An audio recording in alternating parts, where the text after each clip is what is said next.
Hello again, friends. Today our project is a paper boat. What do we need? We need piece of paper, any color will do. We need stickers, markers, and then this is what we're gonna have, paper boats. Okay, first get your piece of paper and you fold it in half like this. Pressing is really important, pressing well.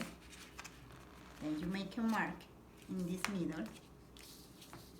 And then you flip this side over here, press again, flip the other one over here, press again. What do we have?